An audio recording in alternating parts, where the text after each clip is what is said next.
ಉತ್ತರ ಭಾರತದಲ್ಲಿ ಮಳೆಯ ಅಬ್ಬರ ಜೋರಾಗಿದೆ. ಪಂಜಾಬ್ ರಾಜ್ಯದ ಮಾನ್ಸ್ ಪ್ರದೇಶದಲ್ಲಿ ಮಳೆಯ ಆರ್ಭಟ ಹೆಚ್ಚಾಗಿದೆ. ಹಲವು ಪ್ರದೇಶಗಳಲ್ಲಿ ಪ್ರವಾಹ ಪರಿಸ್ಥಿತಿ ನಿರ್ಮಾಣ ಆಗಿದೆ. ರಸ್ತೆಯಲ್ಲಿ ನೀರು ನಿಂತು ಸಂಚಾರಕ್ಕೆ ತೊಂದರೆಯಾಗಿದೆ. ವರುಣನ ಅಬ್ಬರಕ್ಕೆ ಪಂಜಾಬ್ ಜನತೆ ತತ್ತರಿಸಿ ಹೋಗಿದ್ದಾರೆ. ಉತ್ತರ ಭಾರತದಲ್ಲೂ ಕೂಡ ಭಾರೀ ಪ್ರಮಾಣದಲ್ಲಿ ಮಳೆ ಆಗ್ತಾ ಇದೆ. ಪಂಜಾಬ್ನಲ್ಲಿ ಮಳೆಯ ಅಬ್ಬರ ಹೇಗಿದೆ ಅನ್ನೋದನ್ನು ನಾವು ಗಮನಿಸ್ತಾ ಇದ್ದೀವಿ. ಪಂಜಾಬ್ನ ಮಾನ್ಸ್ನಲ್ಲಿ ಯಾವ ರೀತಿಯಾಗಿರುವಂತಹ ಸನ್ನಿವೇಶ ಸೃಷ್ಟಿಯಾಗಿದೆ ಅಂತ ಗಮನಿಸ್ತಾ ಇದ್ದೀರಿ. ರಸ್ತೆಯಲ್ಲಿ ನೀರು ನಿಂತಿರುವ ಪರಿಣಾಮವಾಗಿ ಸಂಚಾರಕ್ಕೂ ಕೂಡ ಕಷ್ಟ ಆಗ್ತಾ ಇದೆ.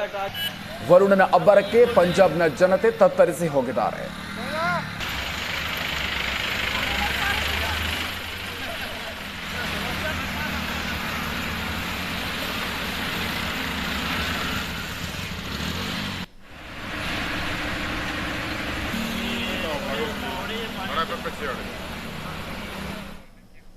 ಉತ್ತರ ಭಾರತದಲ್ಲೂ ಕೂಡ ಭಾರಿ ಪ್ರಮಾಣದಲ್ಲಿ ಮಳೆಯಾಗ್ತಾ ಇದೆ.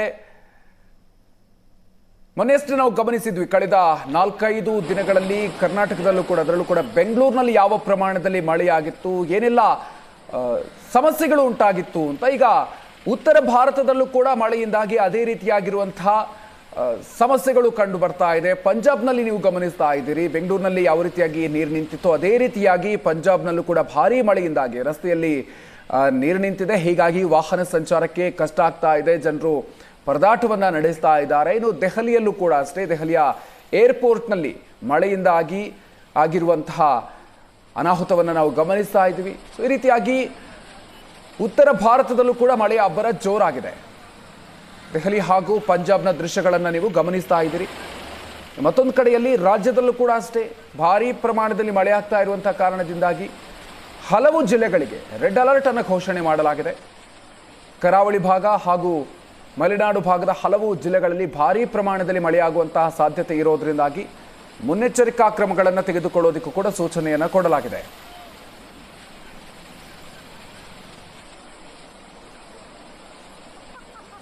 ವಾಹನಗಳು ಸಂಚಾರ ನಡೆಸೋದಕ್ಕೂ ಕೂಡ ಕಷ್ಟಕರವಾದಂಥ ಪರಿಸ್ಥಿತಿ ನಿರ್ಮಾಣ ಆಗಿರುವಂಥದ್ದು. ಕ್ಯಾಮ್ರಾ ಪರ್ಸನ್ ಅಶೋಕ್ ಜೊತೆ ಭರತರಾಜ್, ಏಷ್ಯಾನೆಟ್ ಸುವರ್ಣ ನ್ಯೂಸ್, ಮಂಗಳೂರು.